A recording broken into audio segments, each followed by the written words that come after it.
Bismillahirrahmanirrahim. Assalamualaikum warahmatullahi wabarakatuh. Alhamdulillahirabbil alamin wa bihi nasta'in wa ala umurid dunya waddin. Wassalatu wassalamu ala asyrofil anbiya'i wa mursalin sayyidina wa maulana Muhammadin wa ala alihi wa sahbihi ajmain amma ba'du. Alhamdulillahirabbil alamin. Nahmaduhu wa nasta'inu wa na'udzubillahi min syururi anfusina wa min sayyi'ati a'malina. May yahdihillahu fala hadiyalah wa yudlilhu fala hadiyalah. Asyhadu an la ilaha illallah wa asyhadu anna Muhammadar Rasulullah. Allahumma sholli ala Muhammad wa ala ali Muhammad, amma ba'du. Kita sebagai hamba Allah, marilah kita panjatkan puji dan syukur atas kehadirat Allah Subhanahu wa taala yang telah memberikan nikmat sehat lahir dan batin sehingga kita bisa berkumpul dalam rangka menghambakan diri kepada Allah Subhanahu wa taala. Salat dan salam tak lupa kita kirimkan kepada junjungan Nabi besar kita Muhammad sallallahu alaihi wasallam yang telah menghantarkan kita dari peradaban jahiliyah hingga peradaban peradaban hidup yang modern saat ini, yang kita tahu bahwa ilmu pengetahuan dan teknologi dan kemajuan teknologi pada saat ini, semoga kita kelak hambanya yang diberikan syafaat hingga hari akhir kelak nanti, amin. Perkenalkan, saya akan menyampaikan ceramah yang berjudul takwa. Sebelumnya, ada yang udah mengenal takwa? Ya, takwa adalah kalimat yang pendek namun mempunyai arti yang sangat luas. Semua orang membicarakan takwa, mulai dari anak-anak sampai kakek-kakek pun, dari TK maupun perguruan tinggi, dan di pelantikan-pelantikan, biasanya pelantikan penjabat di beberapa instansi pun di situ ada takwa, dan takwa. Berbicara dengan takwa sampai akhirnya arti takwa tersebut tergeser, dan para ulama telah menetapkan bahwa definisi takwa yaitu amtithal al-awamir al-nawahi, yaitu melaksanakan perintahnya dan menjauhi larangannya. Saudara-saudaraku kaum muslimin rahimakumullah, kita sebagai muslim marilah kita bertakwa kepada Allah agar kita mendapatkan rahmat dan maghfirah darinya. Derajat orang takwa itu hanya bisa dimiliki dan diperintahkan oleh orang-orang yang beriman kepada Allah Subhanahu wa taala. Contohnya dalam firman Allah yang berbunyi A'udzubillahi minasyaitonirrajim. Bismillahirrahmanirrahim. Ya ayyuhallazina amanu taqullaha haqqa tuqatih wa la tamutunna illa wa antum muslimun. Yang artinya, hai orang-orang yang beriman, bertakwalah kamu sekalian kepada Allah dengan sebenar-benarnya, dan janganlah kalian semua mati kecuali dalam keadaan Islam. Quran surat Al-Imran surat ketiga ayat 102. Kita sebagai muslimin harus konsisten dengan takwa.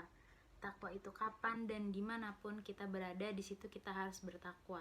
Jangan kita takwa hanya ketika di masjid saja, di rumah saja, tetapi takwa itu harus menjadi milik kita selama hayat masih dikandung badan. Ya rahimakumullah, sekarang timbul pertanyaan bahwa apa sih ciri-ciri orang yang bertakwa itu? Mari kita lihat surat Al-Baqarah ayat 3-4. Yang pertama, yaitu orang-orang yang percaya kepada hal-hal yang gaib, percaya adanya surga dan neraka, percaya adanya jin dan syaitan, dan percaya bahwa setan dan jin itu ada. Yang kedua, orang-orang yang mendirikan sholat. Kenapa di sini dijumpai kata-kata mendirikan? Yaitu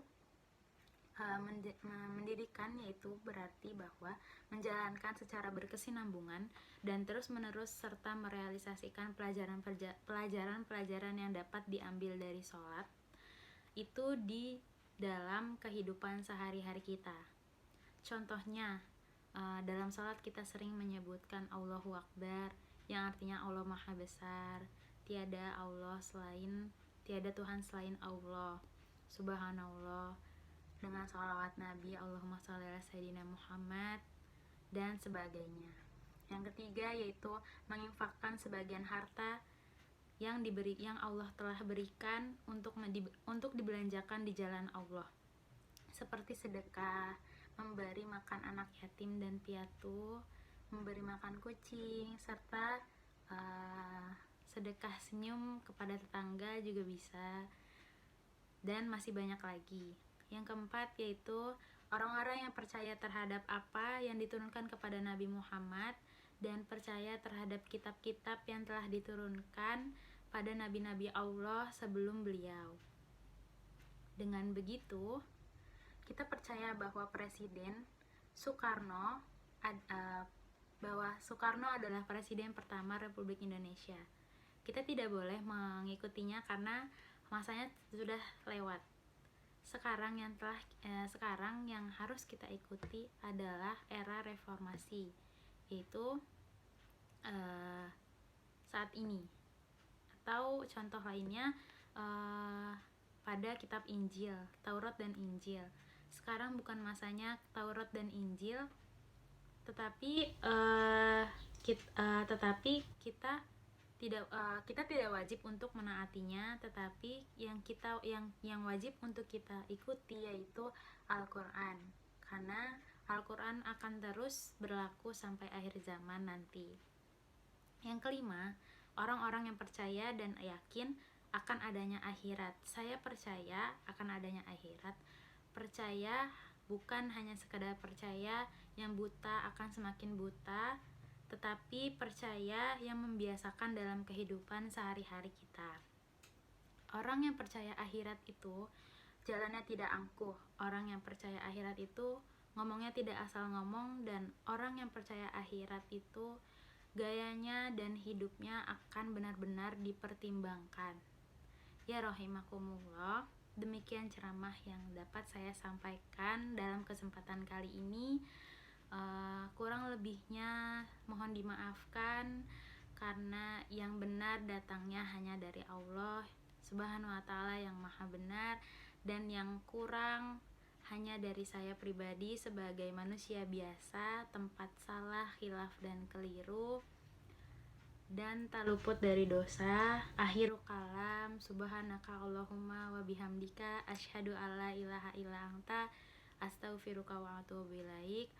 Wallahul muwafiq ala aqwamit thariq. Wassalamualaikum warahmatullahi wabarakatuh.